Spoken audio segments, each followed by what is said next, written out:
ఆపదామపహర్తారం దాతారం సర్వసంపదాం లోకాభిరామం శ్రీరామం భూయో భూయో నమామ్యహం.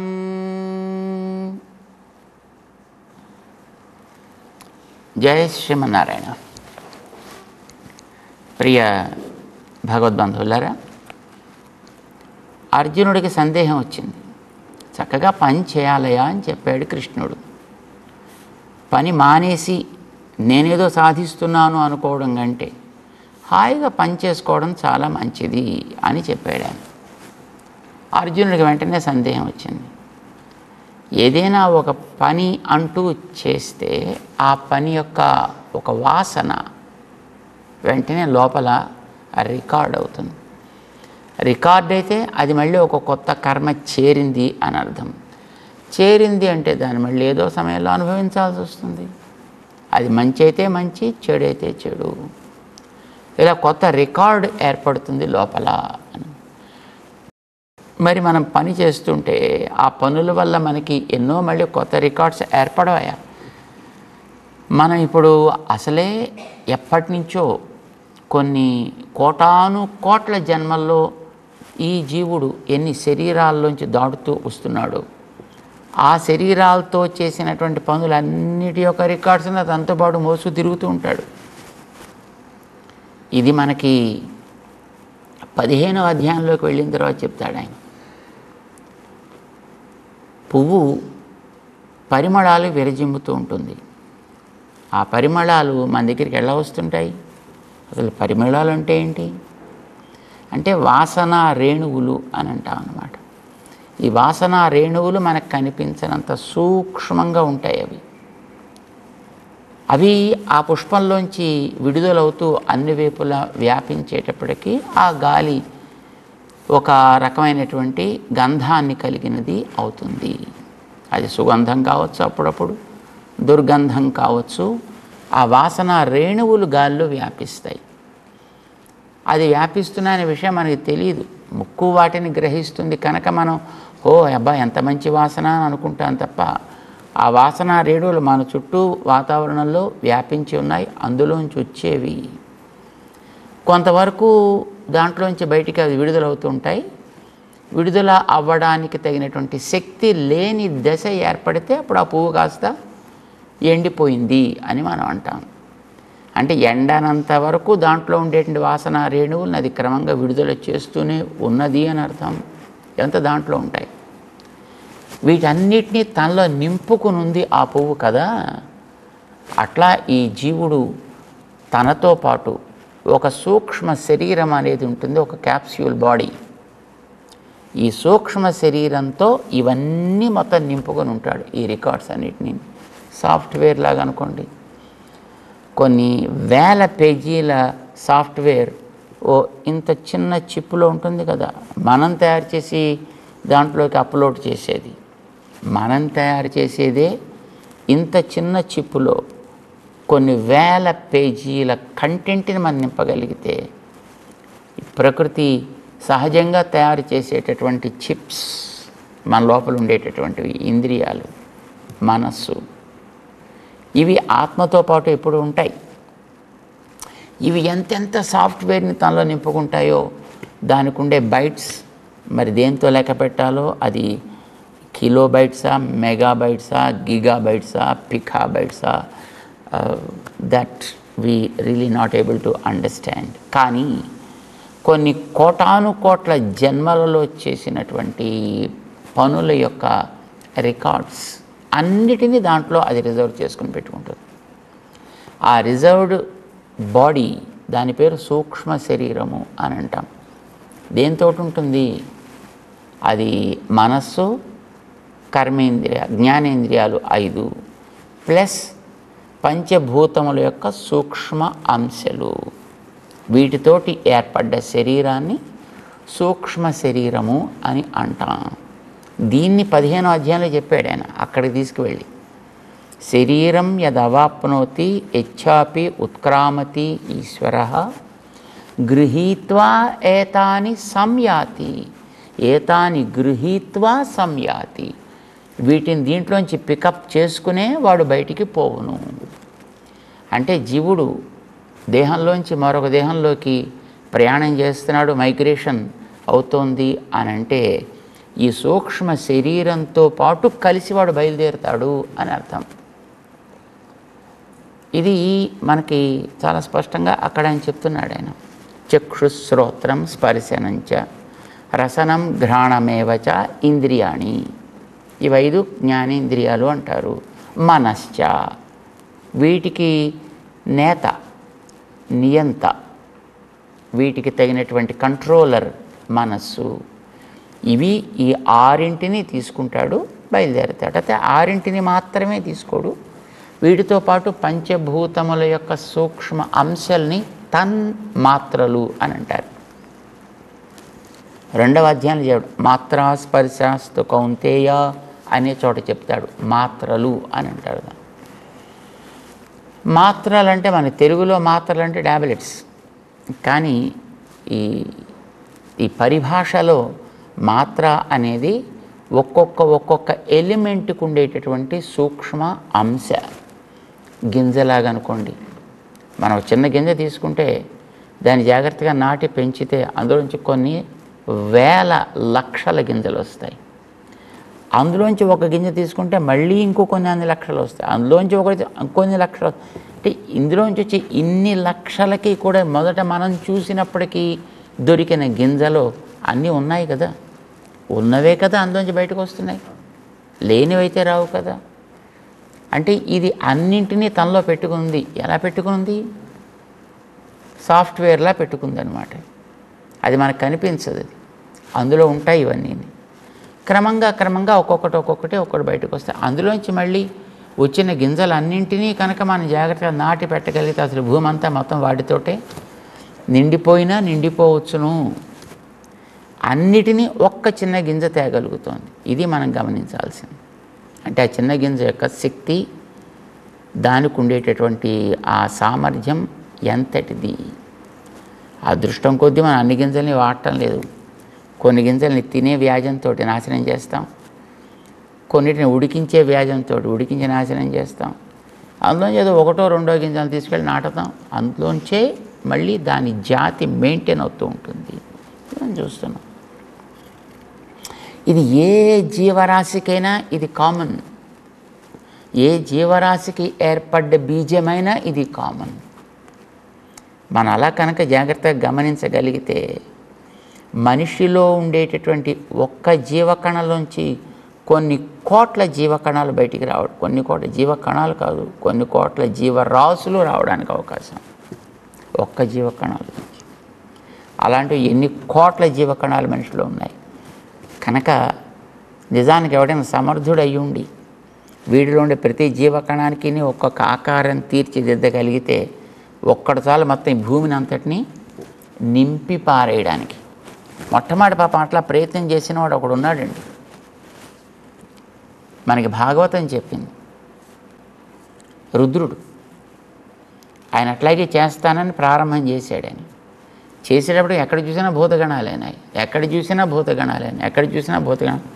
బ్రహ్మగారు వచ్చి నాయన చాలు బాబు నువ్వు చేసిన ఘనకార్యం, ఇంకెంతకంటే ఎందుకంటే వాళ్ళు వచ్చి అందరినీ మొత్తం తినడం ప్రారంభించారు. ఆపాడు. మనం ఇప్పుడు ఈవేళ చూస్తున్నది కూడా అంతే. ఇంత సంస్కార రూపంగా తనలో ధరించి పెట్టుకుంటాడు. శక్తి క్షేత్రం అన్నమాట. వాడు ప్రతి జీవకణం కూడా ఒక అద్భుతమైనటువంటి శక్తి క్షేత్రం. వాడు ఒక శక్తి స్థానం. అయితే ఎక్కడి నుంచి వచ్చింది ఈ శక్తి, ఎలా వచ్చింది ఈ శక్తి అంటే వాడు అంతకుముందు నుంచి వాడు ప్రయాణం చేసేటటువంటి ఆయా జన్మలలో చేసుకున్నటువంటి పనుల యొక్క సంస్కారాలన్నిటినీ రికార్డ్ చేసి తనలో పెట్టుకుంటున్నాడు. ఎక్కడ పెట్టుకుంటున్నాడు? ఇది తనతో పాటు కొనసాగే భూత సూక్ష్మాల్లో పెట్టుకుంటాడు. తనతో పాటు కొనసాగే ఇంద్రియాలు ప్రతి ఇంద్రియంలోనూ పెట్టుకుంటాడు.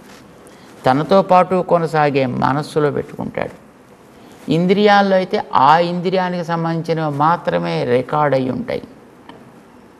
కానీ అటు మనస్సులోనూ ఇటు భూత సూక్ష్మాల్లో ఈ రెంటిలో మాత్రం అన్నిటికి సంబంధించిన రికార్డ్స్ కూడా వాళ్ళు మెయింటైన్ చేసుకోగలుగుతారు. చక్షువు ఒక ఇంద్రియం కదా, ఒక జ్ఞానేంద్రియం అంటాము. ఈ చక్షు అనే జ్ఞానేంద్రియంలో పెట్టుకునే రికార్డ్స్ అన్నీ కూడా దృశ్యాలకు సంబంధించిన రికార్డ్స్ని మాత్రమే దాంట్లోంచి ఫిల్టర్ చేసి తన దగ్గర పెట్టుకోగలుగుతాడు. మిగతావి దాంట్లో పెట్టుకునే అవకాశం దానికి లేదు. చెవి, దానికి శ్రోత్రేంద్రియము అని పేరు, శ్రవణేంద్రియము అని కూడా అంటుంది. దాంట్లో శబ్దాలకి సంబంధించిన రికార్డ్స్ని మాత్రమే అది ప్రిజర్వ్ చేసి పెట్టుకోగలుగుతుంది తప్ప మిగతా వాటిని పెట్టుకోలేదు. మనస్సు అట్లా కాదు. మనసు 5 ఇంద్రియాలకు సంబంధించిన వాటిని తనలో ప్రిజర్వ్ చేసుకోగలదు. వాటికంటే అతీతంగా ఉండే వాటిని కూడా అది తనలో ప్రిజర్వ్ చేసి పెట్టుకోగలదు.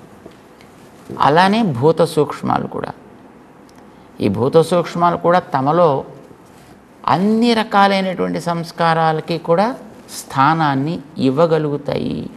కనుక ఇవి మనస్సు, ఇవి రెండు కూడా మొత్తం రికార్డ్స్ని మెయింటైన్ చేస్తుంటాయి. కొన్నిటిని ఇంద్రియాలు వాటి సమాజం రికార్డ్స్ని అవి మెయింటైన్ చేసుకుంటూ ఉంటాయి. ఇవన్నీ కలిపి ఒక చిన్న సూక్ష్మ శరీరం, క్యాప్సులైజ్డ్ బాడీ, ఇందులో ఉంటాడు జీవుడు.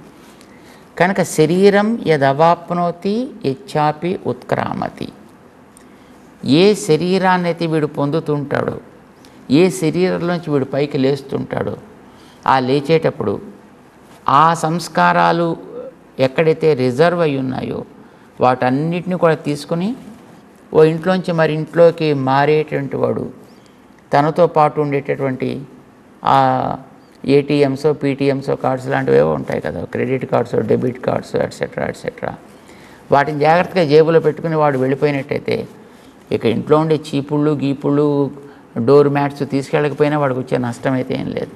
ఆ చెత్త చెదారం అంతా ఇక్కడే వదిలేసి పోతాడు వాడు.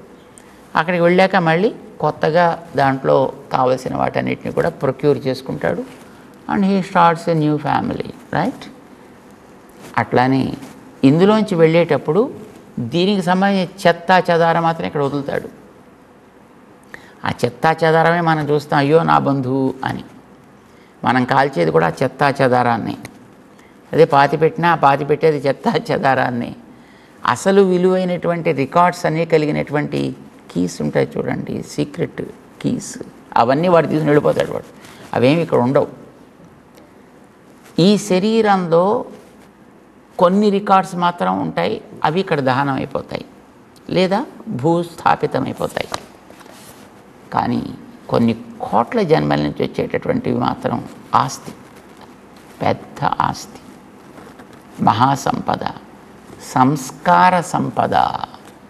వాటిని రుచులని వాసనలని 2 రకాలుగా విడదీశారు. దాన్ని రుచులంటే యాక్టివ్ సంస్కారాస్, వాసనలు అంటే ఇన్యాక్టివ్ సంస్కారాలు అన్నమాట. అంటే కొన్ని అప్పుడప్పుడు అనుభవించినైతే ఫ్రెష్గా పైన ఉంటాయి, చాలా కాలం క్రితం అనుభవించినైతే కొంచెం కింద లో ప్రొఫైల్స్లోకి వెళ్ళిపోయి ఉంటాయి, వెళ్ళి ఉంటాయి. మనం అనుకుంటాం అవన్నీ ఎప్పుడు మర్చిపోయానండి, అవన్నీ మర్చిపోయామంటే అది యాక్టివ్గా లేదని అర్థమే తప్ప అది లోపల నుంచి పోయి ఒకసారి రికార్డ్ అయినది ఎప్పుడు కూడా అందులోనే ఉంటుంది. మనం తయారు చేసుకున్న కంప్యూటర్స్ గురించి మనకు తెలుసు కదండి. అందులో ఒకసారి మనం ఒక కీని ఆపరేట్ చేశాము అని అంటే ఆ స్ట్రింగ్ ఎప్పుడు ఎక్కడ ఏ సమయంలో ఎంత పడింది అనేది లోపల కొన్ని స్థానాల్లో రికార్డ్ అయ్యి ఉంటుంది. It is very well preserved. మనకి తెలియదు ఎక్కడుందో, మనం వాటిని బయటికి తీసుకురాలేం. కానీ తేవాలి అని అనుకునే సిచ్యువేషన్ ఏర్పడితే, ఆ తేవాలనుకునేటటువంటి వాళ్ళకి పర్మిషన్ కనుక ఇవ్వగలిగితే వాళ్ళు ఏది ఎక్కడ ఎన్నిసార్లు ఎలా జరిగింది అనేది సక్రమంగా హాయిగా బయటికి తీయగలుగుతాడు. కామన్గా వాడే మనలాంటి వాళ్ళకి ఏం తెలుసును, దీన్ని ఈ ఫైల్లోంచి డిలీట్ చేసేస్తే పోయింది కదండి అనుకుంటాం. డిలీట్ ఫైల్లో ఉంటుంది. డిలీట్ ఫైల్లోంచి తీసేసామండి అంటే అది ఇంకో చోట్ల ఇంకో లోపల ఇంకో ఫైల్స్లో ఉంటుంది, అది ఇంకో చోట ఇంకో ఫైల్స్లో ఉంటుంది. అది పరిశోధన చేసేటటువంటి విభాగాల్లో ఉండేవాళ్ళకి అది బాగా తెలుస్తాయి. నువ్వు ఎంత చోట డిలీట్ చేసినా దాన్ని ఎట్లా రిట్రీవ్ చేయాలి, ఎంత కాలం క్రితం నువ్వు డిలీట్ చేసిందైనా ఎట్లా రిట్రీవ్ చేయాలి అనేది వాళ్ళకి బాగా తెలుస్తుంది, వాళ్ళు చేయగలుగుతారు. అర్థం ఏమిటి? నువ్వు తయారు చేసుకున్నటువంటి ఒక డివైజ్లో కూడా ఒకసారి రికార్డ్ అయినటువంటిది నీకు కనిపించినా కనిపించకపోయినా దాంట్లో సురక్షితంగా ఎక్కడో ఒక చోట మూల పడి ఉంటుంది. దాన్ని మళ్ళీ నువ్వు జాగ్రత్తగా బయటికి తీసుకురాగలిగితే వస్తుంది. ఇది మనం చేసుకున్నది. మనం చెయ్యనిది, మనం చేసేదానికంటే మరెంతో సమర్థత కలిగినది ఈ ప్రకృతి అంతా కూడా. ప్రకృతిలో ఉండే ప్రతి అణువు, ప్రతి కణము కూడా అద్భుతమైనటువంటి శక్తి కలిగినదే. కనుక అవి ఈ చుట్టూ ఉండేటువంటి ప్రపంచంలో జరిగేటటువంటి చర్యలని అన్నింటినీ కూడా యథాతథంగా రికార్డ్ చేసి పెడుతుంటాయి. అప్పటికప్పుడు ఎన్ని ఫైల్స్ ఉంటాయో మనకు తెలియదు. అలాగా మీరు చిన్నది మీ కన్నే చూసుకోండి. ఈ కన్ను చూస్తోంది, కొన్నిటిని నువ్వు నేరుగా అబ్జర్వ్ చేస్తున్నావు, కొన్నిటిని గమనించటం లేదు. కొన్ని కదలికల మీద నీకు దృష్టి ఉంది, కొన్ని కదలికల మీద నీకు దృష్టి లేదు. దృష్టి లేకపోయినా అవి కూడా రికార్డ్ అవుతున్నాయి. దృష్టి పెట్టినది రికార్డ్ అవుతోంది, దృష్టి పెట్టనివి కూడా రికార్డ్ అవుతున్నాయి. రికార్డ్ అయ్యి అప్పుడు అవి లోపల ఉంటాయి. ఇలాగా మనం లేచినప్పటి నుంచి మళ్ళీ రాత్రి పడుకునేదాకా ఎన్ని చూస్తున్నాము, ఎన్ని రికార్డ్ అవుతున్నాయి. మామూలుగా మనకి తెలుసును, ఆడియో రికార్డ్ చేయాలంటే కొంత స్పేస్ ఆక్యుపై చేస్తుంది. వీడియో రికార్డ్ చేయాలంటే అంతకంటే ఇంకా ఎక్కువ స్పేస్ ఆక్యుపై చేస్తుంది. మోషన్స్ని రికార్డ్ చేయాలంటే అంతకంటే ఇంకా ఎక్కువ స్పేస్ని ఆక్యుపై చేస్తుంది అని. సో ఒక రోజులో మనం మెలకువగా ఉండే సమయం సుమారుగా 14 గంటలని అనుకుందాం. ఇంకా నిద్ర ఎక్కువే అనుకోండి. మనకి నిజానికి 14 గంటలు నిద్రపోతూనే ఉంటాం మనం. యాక్టివ్గా పనిచేస్తే 5-6 గంటలు పనిచేస్తాయో మనకి తెలియదు. యాక్టివ్గా నీ కన్ను తెరిచున్నా, ఇన్యాక్టివ్గా నీ కన్ను తెరిచున్నా దాంట్లో పడే ప్రతి దృశ్యము కూడా 180 డిగ్రీస్లో ఎన్నైతే మొత్తం పడుతున్నాయో, ఆర్ 240 డిగ్రీస్లో మొత్తం ఎన్నైతే పడుతున్నాయో అవన్నీ కూడా యథాతథంగా లోపల రికార్డ్ అవుతూనే ఉంటాయి. ఒక రోజులో, నెలలో, ఏడాదిలో, ఒక బతుకులో how many things you are recording with us. ఒక్క కంటికి సేమ్ మిగతా ఇంద్రియాలకి. ఇవి కానిది మిగతా మనసు రికార్డ్ చేస్తుంది. మనం ఊహిస్తుంటాం చూడండి, కొన్నిటిని మనం చూడం, కానీ కొన్నిటిని ఊహిస్తాం మనం. ఆ ఊహించిన వాటిని రికార్డ్ చేయగలిగింది మనసు. జరిగే చర్యలన్నిటిని రికార్డ్ చేయగలిగింది ప్రకృతి. సో జ్ఞాన సంబంధమైన వాటిని మనసు రికార్డ్ చేస్తుంది, ప్రాక్టికల్గా జరిగే వాటన్నిటిని కూడా ప్రకృతి రికార్డ్ చేస్తుంది. ఇది మన ఇంద్రియాలు చేసేవి కాక ఎక్స్ట్రా సంగతి మనం చెప్తున్నాం. వాటి ఇంద్రియాలు చేసేవి కాక ఎక్స్ట్రాసే చాలా ఉంటాయి. ఇవన్నీ భూత సూక్ష్మాల్లో ఉంటాయి, తన్మాత్రలలో ఉంటాయి. ఈ తన్మాత్రలు 5 ఇంద్రియాలు ప్లస్ మనస్సు, this forms a subtle body. దానికి సూక్ష్మ శరీరం అని పేరు. దాంతో వీడు ఒక బాడీలోంచి మరొక బాడీలోకి మైగ్రేట్ అవుతూ ఉంటాడు. ఇందులోంచి వచ్చిన కొన్నిటితోటి వాడికి బాడీ తయారవుతుంది. ఆ తయారైన బాడీని కొన్ని అనుభవిస్తాడు, దాంట్లోకి కొన్ని కొత్త రికార్డ్స్ చేసుకుంటాడు, పాత రికార్డ్స్ని దాంట్లో కన్జ్యూమ్ చేసుకుంటాడు, దాంట్లోంచి మళ్ళీ బయటికి పోతుంటాడు. ఇది ఇక్కడ అయితే తమాషా ఏంటంటే, ఇన్ని రికార్డ్స్ని తనతో క్యారీ చేస్తున్నప్పటికీ కూడా ఆ సూక్ష్మ శరీరం ఇన్నిటిని తనలో పెట్టుకుని కూడా మన కంటికి కనిపించనంత చిన్నగా ఉంటుంది. కంటితో కూడా చూడటానికి అలవి కానంత. కంటితోనే కాదు, even any kind of device, నువ్వు ఎలక్ట్రో మైక్రోస్కోప్ లాంటిది పెట్టినా దాంతో కూడా చూడటానికి అందనటువంటి సైజ్, ఆ పరిమాణంలో ఈ ఆత్మ సూక్ష్మ శరీరం ఉంటాయి. దాంట్లోంచి బయటకు పెడుతుంది. దాంట్లో వచ్చి మళ్ళీ తిరుగుతూ ఉంటుంది, కొత్త శరీరాలు అట్లా ధరిస్తూ ఉంటుంది. సో ఇట్లాంటి శరీరాలతోటి తిరుగుతూ ఉండేటటువంటి ప్రాచీనమైన రికార్డ్స్ని బట్టి మనం చేసేటటువంటి పనులని ఎట్లా చేయాలో తెలియాలి అని అంటే దానికి సరి అయినటువంటి ఒక బోధ కావాలి కదా, సరి అయినటువంటి మార్గదర్శనం మనకు కావాలి కదా, సరి అయినటువంటి ఒక గైడెన్స్ మనకి ఏర్పడాలి కదా.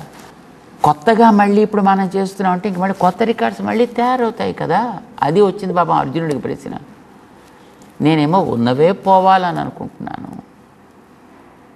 కొత్తగా యాడ్ చేసుకోవాలని అనుకోవట్లేదా. నువ్వేమో మళ్ళీ నన్ను కర్మాచరణ చేయమంటావు. కర్మాచరణ చేస్తుంటే మళ్ళీ కొత్త రికార్డ్స్ మళ్ళీ తయారవుతాయి కదా. ఉన్న లోడే ఎక్కువ అనుకుంటుంటే నువ్వు మళ్ళీ కొత్త లోడ్ యాడ్ చేయమంటావు ఎందుకయ్యా నన్ను. ఇది అర్జునుడికి సందేహం కలిగింది. అలానే ఇప్పుడు ఈ చేసే దానివల్ల మళ్ళీ ఇటు భూత సూక్ష్మాల్లోనూ అటు మనస్సులోనూ కూడా మళ్ళీ కొంత హార్డ్వేరు సాఫ్ట్వేర్ మళ్ళీ యాడ్ అవుతూ ఉంటుంది కదా దీనికి. నాకు ఉన్నదే ఎక్కువ బరువు అని అనుకుంటూ దాన్ని నేను తొలగించుకోవాలని అనుకుంటుంటే నువ్వు మళ్ళీ కొత్తది చేర్చుకోవడానికి పనికొచ్చేటటువంటి దారి తీసేటటువంటి పని చేయమంటామండి, కర్మయోగాచరణ చేయమంటామండి. హాయిగా కర్మ సన్యాసం చేసి దాంట్లో ఉండేవన్నీ కడుక్కోవడం మంచిది కదా.